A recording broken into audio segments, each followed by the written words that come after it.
Il y a, après, vous l'avez cité, Manu Chevaude, Le genou de Claire, et puis L'amour l'après-midi, et suivent deux films un peu hiératiques, difficiles d'accès, qui n'ont pas forcément très bien marché au moment où ils sont sortis. Je veux parler de La Marquise d'O en 1976 et Perceval le Gallois en 1978 avec Fabrice Lucchini. Fabrice Lucchini qu'on avait d'ailleurs vu déjà dans un petit rôle dans Perceval. Le genou de Claire. Dans Le genou de Claire, oui. Alors, ce sont des films. Est-ce que ce sont des films que vous trouvez très romériens? Est-ce que ce sont des films à part dans la filmographie de Rohmer? Est-ce que ce sont des films qu'il fallait faire? Est-ce que ça l'a pas empêché ensuite de pouvoir continuer à tourner normalement? Ce sont des films à la fois très romériens et tout de même assez à part dans son œuvre. Mais si on a eu la chance d'avoir connu Rohmer comme je l'ai fait, on peut affirmer que ce sont des films profondément romériens. La Marquise d'O, c'est tiré d'une nouvelle classique, romantique d'ailleurs, plutôt de Kleist, Heinrich von Kleist, le grand romantique allemand. Erich Rohmer était un grand connaisseur de la littérature allemande et fortement influencé par le romantisme allemand, justement. Non seulement Kleist, mais Hölderlin, Novalis, enfin, il connaissait tout ça à fond.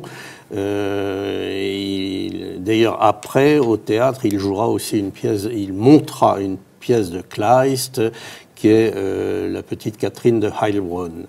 Donc, La Marquise d'O est un film un peu à part.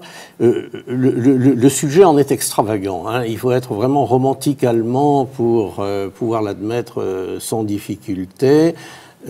C'est la Marquise d'O, qui est une charmante jeune femme, qui se retrouve enceinte un jour. Elle ne sait pas comment, ni pourquoi. Et moi, qui ai quand même un côté cartésien français, et Dieu sait que j'aime le romantisme allemand aussi, et que je le connais un petit peu, mais un jour j'en parlais avec Rohmer et je lui disais, mais tout de même, vous ne trouvez pas que ce postulat de la Marquise d'O pour un public français, c'est un peu difficile à avaler, à faire passer? Je m'étais fait remettre à ma place. Hein. Il me dit, mais non, enfin, Kleist. Je dis, oui, sans doute, quand nous le lisons. Mais à l'écran, quand vous voyez cette belle jeune femme dont la taille s'arrondit tous les jours, sans qu'on sache pourquoi, et elle, la première, moi, je pense que ça va avoir du mal à passer auprès du public français. Sur quel point ça a chopé particulièrement? Je crois le sujet, hein, le postulat... pour un public français volontiers gaulois et plutôt porté sur la gaudriole, l'histoire de la marquise qui ne sait pas pourquoi elle est enceinte, alors qu'il y a quand même une raison très précise qui lui a échappé dans un moment de distraction, semble-t-il, ça faisait rigoler, ou plutôt ça ennuyait. Est-ce que ça serait forcer un peu les choses que de dire que cette femme qui est enceinte et ne sachant pas pourquoi elle l'est, renvoie à une image virginale chez Rohmer? Ou est-ce que, à votre avis, c'est tout à fait en dehors de la volonté qui a été la sienne? C'est peut-être ce qu'il a retenu dans le sujet. En tout cas, ça serait une erreur d'y voir une image de la Vierge Marie, parce qu'il y a tout de même Kleist au départ. Kleist était un bon parpaillot allemand, donc pour qui la Vierge Marie fait l'effet que ça produit à tous les protestants de bonne souche. Donc, quels étaient les fantasmes personnels? Mais il y avait une dimension puritaine et hyper ascétique hein, chez Erich Rohmer. Ah ben, je pense bien. Écoutez, alors là, nous allons y venir. La véritable matrice de toute l'œuvre de Rohmer, c'est le long métrage qu'on n'a jamais vu, qui semble avoir disparu, dont il avait terminé le tournage. C'est La Comtesse de Ségur, les petites filles modèles. Hein, et je pense que l'idéal féminin de Rohmer, nourri de la vertu de pureté telle qu'on l'enseignait dans le catéchisme catholique de son temps et encore du mien, tout ça, il en trouvait l'incarnation dans ces petites filles modèles de la comtesse de Ségur, et je trouve extraordinairement significatif qu'il ait voulu en faire son premier film, qu'il a attaqué avec des moyens d'amateur pas l'argent nécessaire, donc tout ça explique l'inachèvement de l'entreprise. Tout de même, le film semble avoir été tourné, il a disparu. J'espère qu'on le retrouve un jour. Hein. Le premier film de Bresson a disparu pendant 40 ans, et puis un jour, à la Cinémathèque, dans une boîte qui avait une autre étiquette, on l'a retrouvé. Peut-être retrouvera-t-on aussi les petites filles modèles. Mais les héroïnes de Rohmer sont toutes plus ou moins des petites filles modèles, même si elles ne sont pas toujours absolument modèles. Elles peuvent être frivoles, comme dans Pauline à la plage, ou La femme de l'aviateur, ou C'est on ça. en parlera d'ailleurs. Sans doute. Mais je pense que le titre emblématique, c'est Les petites filles modèles, hein, effectivement, dans les titres que vous citez ou dans d'autres. Et alors d'ailleurs, nous retrouvons la comtesse de Ségur dans la deuxième grande série de films de Rohmer, qui s'appelle Comédies et Proverbes, car là, je vous rappelle, chers auditeurs, qu'il s'agit aussi d'un titre de notre chère comtesse, car Comédies et Proverbes est un recueil, c'est pas un de ses livres les plus connus, mais c'est un recueil d'une demi-douzaine d'histoires de la comtesse de Ségur.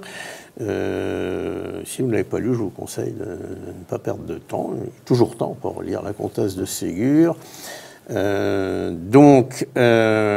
Rohmer a trouvé là-dedans une source d'inspiration, et tout ça n'est pas fortuit.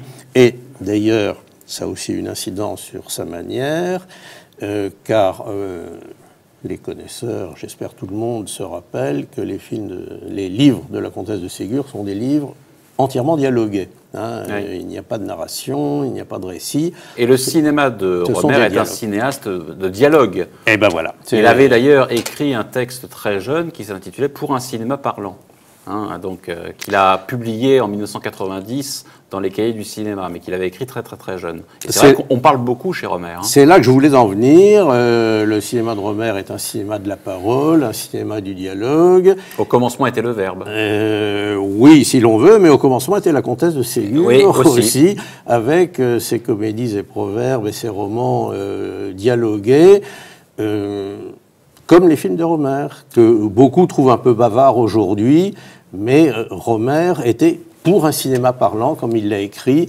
Il disait il est temps de s'apercevoir que le cinéma n'est plus muet, que ça fait 25 ou 30 ans qu'il parle, et que les cinéastes ne savent jamais très bien comment utiliser le dialogue. Alors, après La Marquise d'O, il fait un pari audacieux de tourner Perceval le Gallois, où on parle en octosyllabes, avec des costumes médiévaux extrêmement élaborés et un peu hiératiques et iréniques, on pourrait dire d'une certaine façon, avec un Fabrice Lucchini extrêmement pieux et très, très christique dans sa peau de chevalier, qui n'est pas le chevalier de la gloire, mais le chevalier en Christ, d'une certaine façon.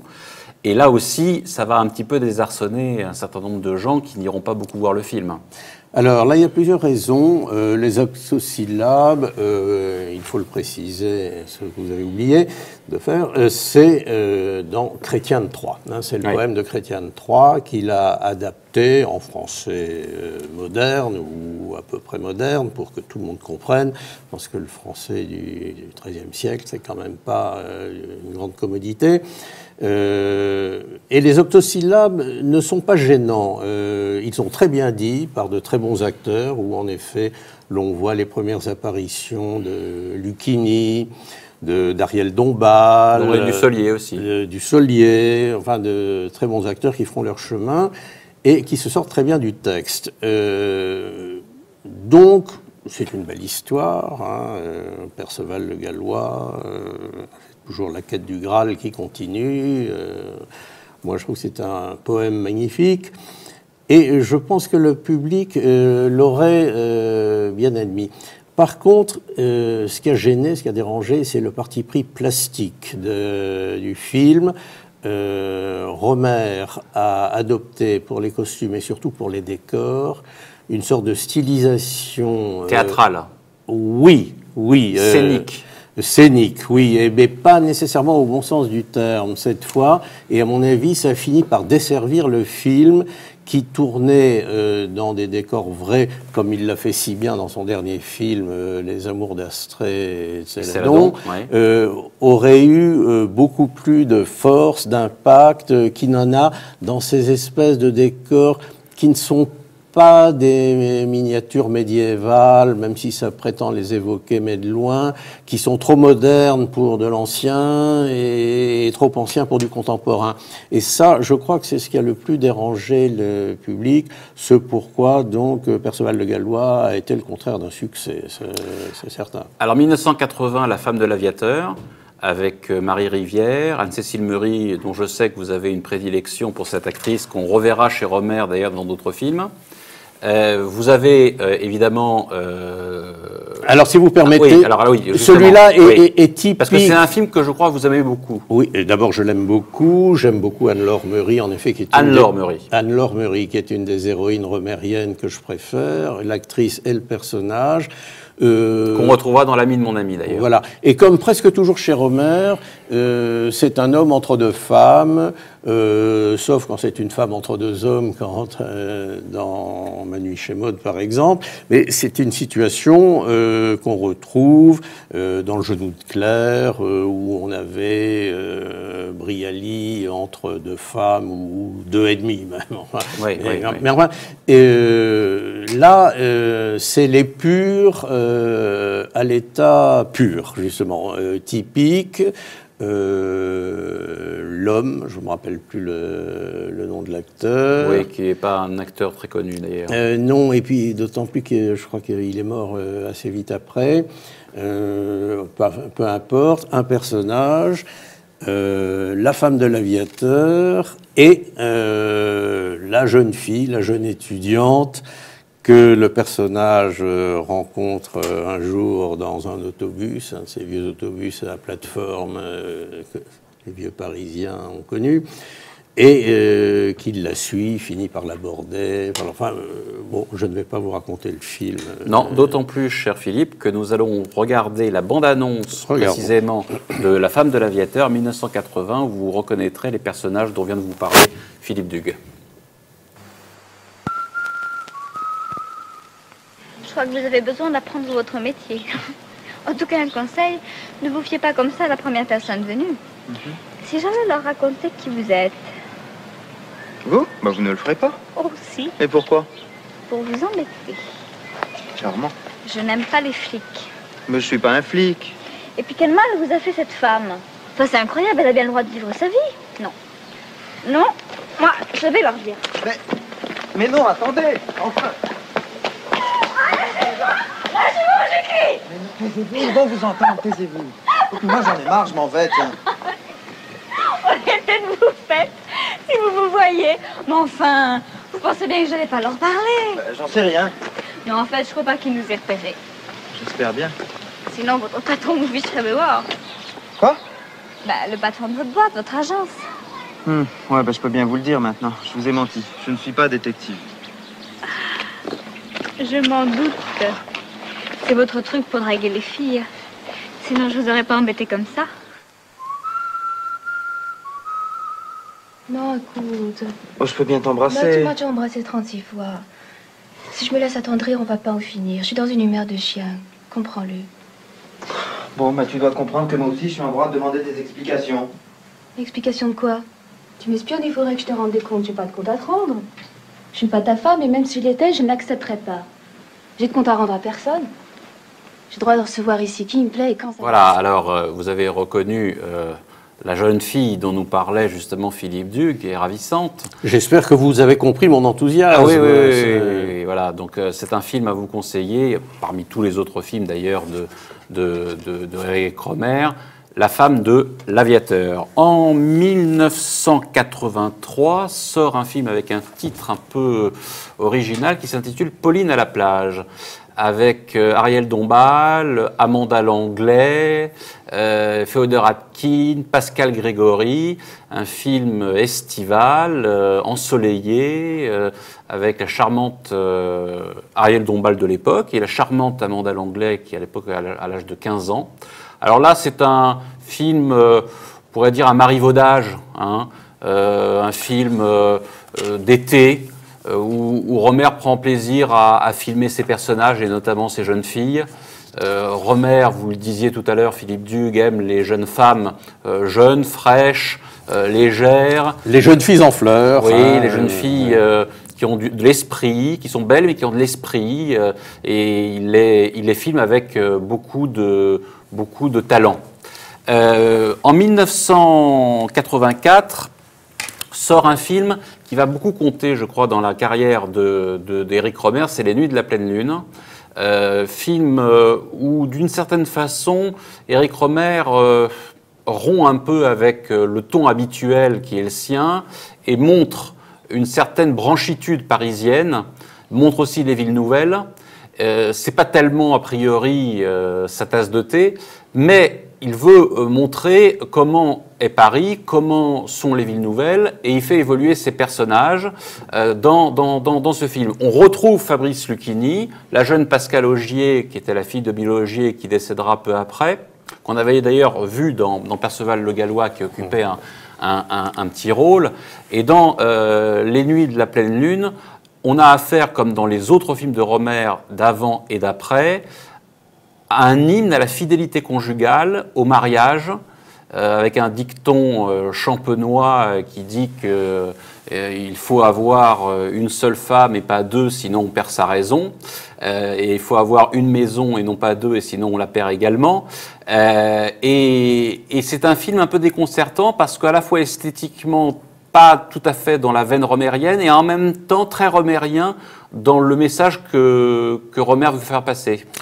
Très romérien, le sujet et les situations du moins est très proche de celle de L'amour l'après-midi. Hein, c'est un peu le même thème, mais là pour une fois, après cette période Marivaux que vous avez très bien fait de souligner et qui illustre Pauline à la plage, Un beau mariage et un ou deux autres, c'est une tonalité différente. Et le sujet principal, cette fois pour moi, c'est ni le mariage ni l'amour, mais c'est l'urbanisme. C'est un des grands sujets de préoccupation d'Éric Rohmer. Et je me souviens d'une époque, enfin d'une interview de lui quelques années après que je l'ai bien connu, où l'intervieweur le taquinait, le questionnait sur la politique. Il disait « mais vous m'ennuyez, il n'y a pas que la politique, il y a des tas de choses bien plus importantes. L'urbanisme, disait-il, l'architecture des villes qu'on est en train de nous construire, voilà un sujet ». Et il débouchait en plein sur ce qu'on n'appelait pas encore l'écologie, mais qui était déjà le souci écologique tel que le ressentaient de bons esprits, et généralement de bons esprits de droite. Car, alors on va y revenir.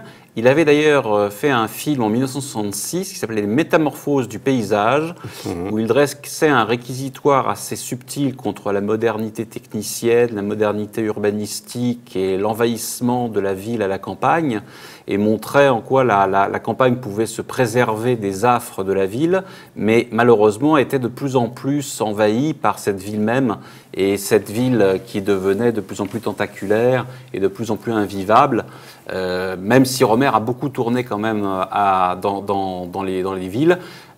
Il y a un film, évidemment, dont il faut parler parce que c'est un film qui se déroule, lui, plutôt à la campagne. C'est L'Arbre, le maire et la médiathèque, qui va être un film, alors là, pour le coup, un plaidoyer en faveur de l'écologie enracinée, d'une écologie traditionnelle, d'une écologie de droite, contre le côté socialo, bobo, gaucho, d'une certaine écologie postmoderne.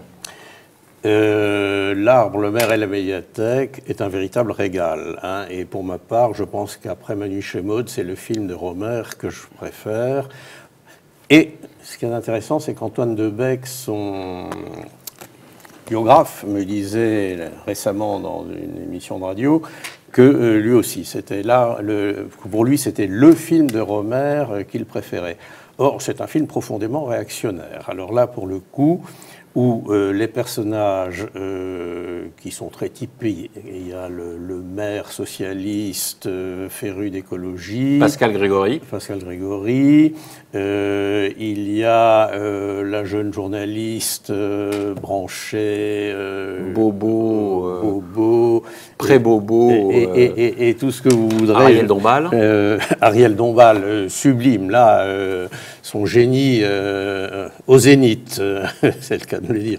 Parce qu'après. Elle joue son vrai rôle, d'une certaine façon. Elle joue son vrai rôle avant qu'elle devienne sa propre caricature. Oui, et c'est pour ça que c'est intéressant.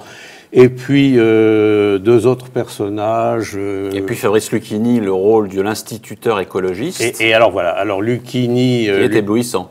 Lui aussi au sommet de son génie, oui, qui... est une sorte d'écolo-réac. Oui. Anti-moderne, assumé, absolument, cultivé. Absolument. Il est furieux parce que pour construire la médiathèque, il va falloir abattre un chêne centenaire magnifique qui est la fierté du village. Et alors il a une sortie impayable qui me fait rire encore quand j'y repense. Il dit, qu'est-ce qu'ils vont mettre après ? Des prunus. On va mettre là des prunus. Et il y a une sortie contre les prunus qui évidemment traduit la pensée de Rohmer sur l'aménagement urbain de toutes les petites villes ou des villages de France, où en effet on abat des arbres magnifiques pour mettre à la place des végétations ridicules dont le prunus n'est qu'un symbole, mais un symbole bien choisi. Je trouve en effet le nombre de ronds-points qu'on a construits sortis des villages et qu'on a gâchés par des plantations de ce type. Tout ceci fait de L'Arbre, le maire et la médiathèque, qui est en même temps un film tout à fait d'actualité en cette période de campagne municipale, où l'on voit les soucis d'un maire de petit village, ce qu'il faut faire pour plaire à son électorat, notamment une médiathèque. On ne sait absolument pas ce qu'une médiathèque va venir faire. Et petite anecdote intéressante et amusante, on voit au tout début du film Jean Parvulesco, qui était un bon ami d'Éric Rohmer, qui tient son propre rôle, en quelque sorte, un rôle d'un homme d'extrême droite, un peu conspirationniste et mystagogue, qui a une interprétation très, très différente de l'interprétation classique de François Mitterrand, puisqu'il dit qu'en gros François Mitterrand était d'extrême droite. Et en face, vous avez François-Marie Bagné, dont on a entendu parler il y a quelques années, et qui se trouve être le contradicteur de gauche de Jean Parvulesco. C'est aussi les petits clins d'yeux d'Éric Rohmer. Oui, François-Marie Bagné, qui a soutiré, chacun le sait aujourd'hui, des centaines de millions à Madame Bettencourt, et qui, curieusement, gravite un moment dans l'entourage de Rohmer, qui l'utilise dans 2 ou 3 films. Mais il était très proche de Pascal Grégory. Voilà. Donc ça explique bien des choses. Ce sont des proximités, on n'est pas censé connaître, en effet. Alors, il y a 4 contes, on est obligé d'aller vite, Philippe Dugue, 4 contes qui vont suivre. Conte d'été 1996, qui est un bon Rohmer. Les contes des 4 saisons. Les contes des 4 saisons. Voilà. Alors, dans le désordre, contes d'été, contes de printemps, contes d'hiver et contes d'automne. Contes d'été, on retrouve Amanda Langlais. Ce sont les débuts de Melville Poupeau. C'est un film ensoleillé qui ressemble à certains égards à Pauline à la plage, mais avec peut-être des dialogues un peu plus élaborés encore. C'est un film assez adolescentiste, mais au bon sens du terme, très frais, qui se passe à Dinard. Voilà, Dinard est merveilleusement montré comme on ne l'a jamais vu au cinéma. Ça, pour moi, c'est le point fort du film. Et puis, vous avez encore là aussi un retour aux préoccupations écologistes d'Éric Rohmer dans Contes d'automne, voilà. Où il réitère ses positions en faveur de l'écologie contre la frénésie productiviste et consumériste de la modernité tardive. Oui, et pour cette raison, et pour la beauté plastique du film et les paysages merveilleux... Et oui, même l'intrigue sentimentale, aussi, mais enfin, qu'on retrouve toujours d'ailleurs chez Rohmer. Contes d'automne est probablement celui des 4 que je préfère et que je trouve le plus abouti. C'est le dernier d'ailleurs. Le plus réussi, et c'est le dernier, oui. C'est le 4e. Il y a une courbe ascendante. Oui, tout à fait. Tout à fait. Alors, après, il va s'engager et revenir à des films historiques. Il fait L'Anglaise et le Duc en 2001, où là, ça n'est plus de l'écologie dont il parle, c'est de la royauté, de la monarchie et de Louis XVI. Et il prend parti, là aussi, fait et cause pour une espionne contre-révolutionnaire, ou en tout cas une espionne qui n'est pas d'accord avec la vulgate des partisans de la Révolution au moment de la Terreur, et qui est une confidente de Philippe Égalité, qui se conduira particulièrement mal et avec qui elle aura des mots pendant cette histoire. Oui, en fait, c'est un personnage historique fort connu, en tout cas des historiens et même des amateurs d'histoire à une certaine époque. Madame Elliot, dont les mémoires ont été publiées en France vers le début du XIXe siècle. Madame Elliot était la maîtresse du duc d'Orléans, le regrettable Philippe Égalité. Et c'est la Révolution... Sublimement interprété par Jean-Claude Dreyfus, d'ailleurs. Bien le dire. Il est bien, oui, non, c'est vrai. Et il est surtout bien ignoble. Il est aussi antipathique que son modèle. Oui, non, c'est une bonne interprétation. Vous avez raison. Et Madame Elliot est interprétée par une actrice anglaise, Lucy Roussel, je crois, qui est très bien aussi. Le film est agréablement contre-révolutionnaire, c'est sûr et certain. Alors là aussi, il y a quelque chose qui l'a desservi, et dans mon esprit, comme dans celui du grand public, également les recherches plastiques et décoratives de Rohmer, qui a, comment expliquer ça, dire, remplacer des décors en dur, des décors construits par des peintures ou des dessins en 2 dimensions. Et par du numérique. Et voilà. Et c'est extrêmement déplaisant. C'est très déplaisant parce que je pense qu'aujourd'hui, ça serait mieux, car le numérique a fait énormément de progrès et son utilisation dans le cinéma passe beaucoup mieux. Mais à l'époque, c'est maladroit et c'est en dissonance avec le sujet, le cadre du film. Ça n'a rien à envier au carton-pâte d'Hollywood. Il y a un côté vraiment artificiel. Oui, oui, c'est même plutôt mauvais Walt Disney. Enfin, ouais.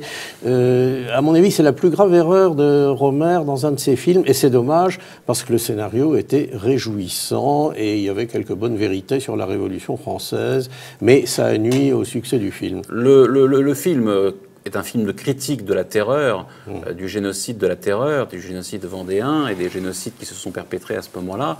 Mais dans les cahiers du cinéma, à l'époque, Rohmer disait « Je ne m'en tiens pas uniquement à la critique de la terreur comme je le fais dans mon film, je suis un critique de la Révolution française et de ses principes, et je suis royaliste, et pas un royaliste simplement royaliste superficiel, un royaliste qui lave plus blanc, un royaliste de principe, un royaliste de tradition. » Alors, c'est peut-être le moment de rappeler que Rohmer avait eu un professeur de philosophie en 1941 à Clermont-Ferrand, qui n'était autre que Pierre Boutan.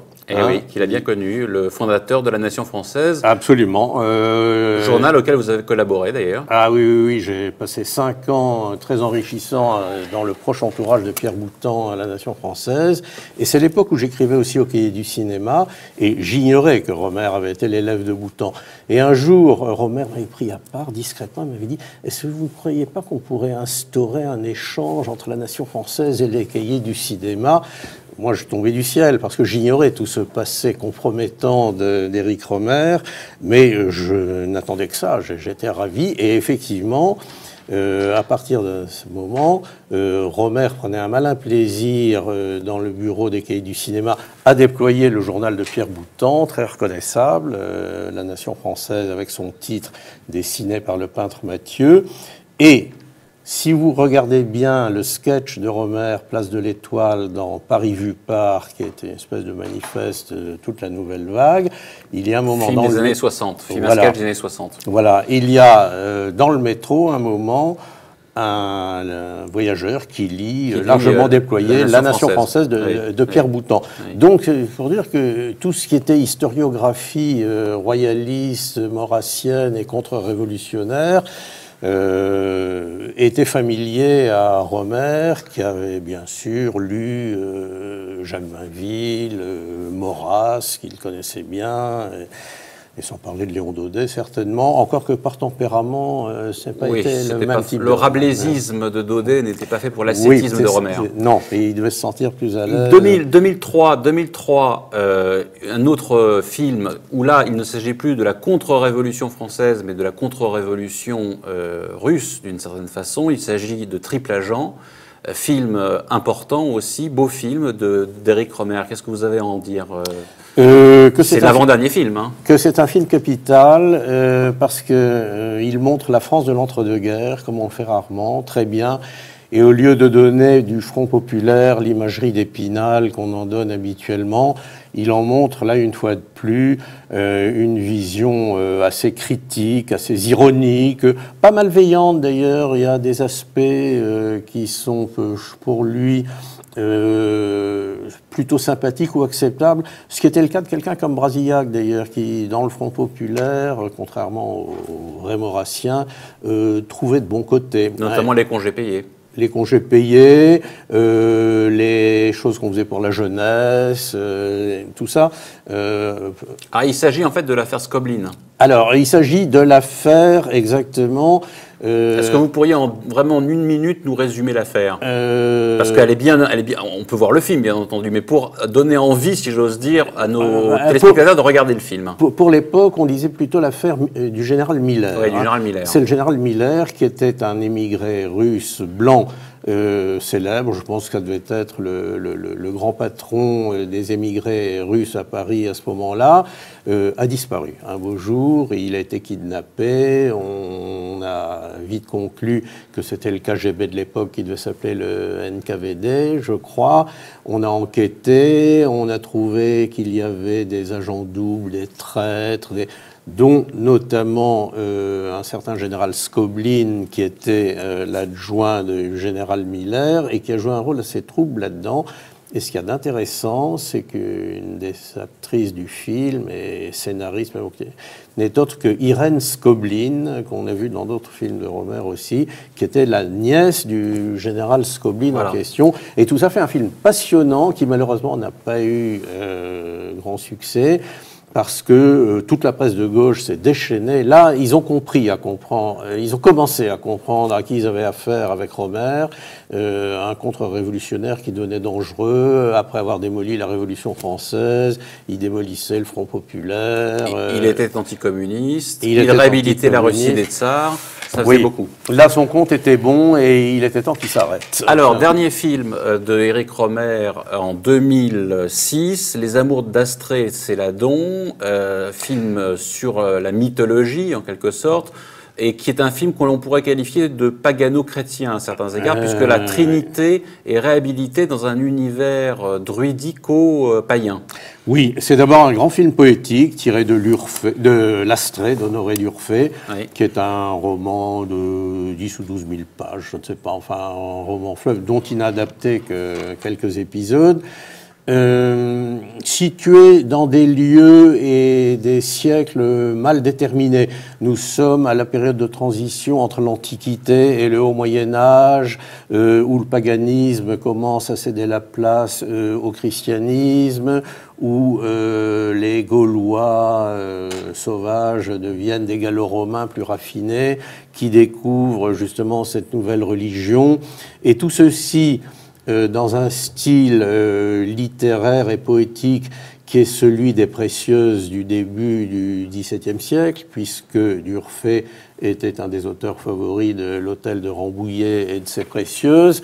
Et le mélange de tous ces éléments magistralement unifiés, homogénéisés par Éric Rohmer. Transfiguré même, je dirais. Transfiguré, et donne un de ses chefs-d'œuvre. Pour moi, c'est un film testamentaire, puisque c'est le dernier, et c'est en même temps peut-être la quintessence de ce qui fait que Éric Rohmer est ce qu'il a été, et de toutes les raisons qu'on a de l'admirer, et qui en fait un grand cinéaste, pas comme les autres. Je ne vois pas qui, à part lui, aurait pu faire en France un film d'après l'Astrée d'Honoré d'Urfé. Exigence d'abord, avec Éric Rohmer. Merci Philippe Dugues. En tout cas, si vous voulez vous procurer les DVD, l'intégralité des films de Éric Rohmer, vous pouvez le faire puisqu'ils ont tous été réédités à la fin de l'année dernière. Vous pouvez également vous procurer Friponne de porcelaine, les nouvelles de Éric Rohmer aux éditions Stock, et puis la biographie d'Antoine Debec et de Noël Herp qui s'intitule Éric Rohmer, aux éditions Stock aussi. Voilà, Nos chers vivants, c'était le numéro 2. Merci Philippe Dugues d'avoir été présent avec nous. On sera certainement amené à vous retrouver dans les mêmes studios. Merci Arnaud, avec plaisir. Et nous serons toujours heureux de parler avec vous de cinéma, parce que vous êtes notre monsieur cinéma, l'un des plus grands connaisseurs du cinéma actuel. Et donc c'est toujours un bonheur que de vous avoir présent auprès de nous. Voilà, on se retrouve dans un mois pour le numéro 3 de Nos Chers Vivants. Nos Chers Vivants, c'est fini, mais c'est dans un mois que nous nous retrouvons. Merci.